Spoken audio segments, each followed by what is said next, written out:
باب 245 درس رياض الصالحين ذكر الله تعالى ko jantagol inde Allah nden qa'iman wa qa'idan hara on tigi no dari ma no jodi wa murtaji'an ma himo wali wa muhaddisan himo hebi tayre wa junuban mo wonde janaba wa haidan himo fiili fop illa alquran sona jangol qur'an o dum non si on tigi no fiili ma hino wonde janaba jangata fala hilu li junubin wala haidin don daga nati wondo do janaba hona wondo do fiilaye ndare so ndari ka toɓɓere ka kodu ley alal albani imam albani rahimahullah himo maki ɗum piiji buy ittintini yanñi aywo haadal istisna nde ɗo ittintinande laysa fi ala e mayre hadisun yasihu wo hadise mono sella ko dallinore wonde ɓen ɗon ɗiɗo hino ittintina ɓe mana nasiruddin albani ko faala wi'ude o hay fiilotoɗo e wonduɗo e janaba wor hay hani hay ɓen ɗon kadi dumoto e waɗugol adkar muɗum on faami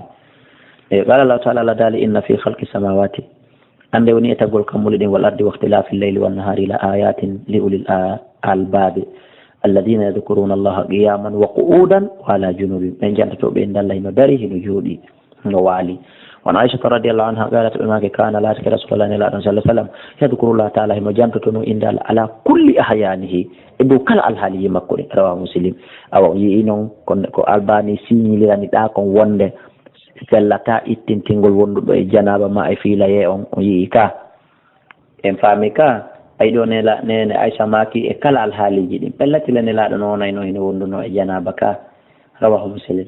wani ibn abbas radiallahu anhuma an nabi sallallahu alaihi wasallam qala maki law anna ahadakum hara goɗɗo e mo ida ata ahalahu si tawi woni himo arde ɓeygure makko nde manama arde rendugol e ɓeygu makko legol yewten ɓangine laɓɓine hersa alaka dina qala ko yo wi'u bismillahi inde Allah lama ya Allah jannibina shaytan woɗɗintin men shaytane wa jannibi shaytan woɗɗintina shaytane ma razaqtana e kala ɓiɗɗo monɗa men arsukute ka balɗi ɗo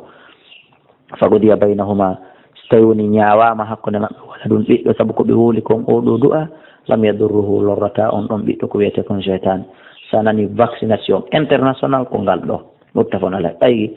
ngal ɗo vaccin wal oɗo du'a ko udditay arsike ittay kata waɗay hijabu danday ñabbeli danday jinna danday ñanne amma vaccination ko ɓe vaccine ko clinique ji ko dandata jinne e ñanne e kata e kasara ala ton ka tigi tigi musidɓe julɓe he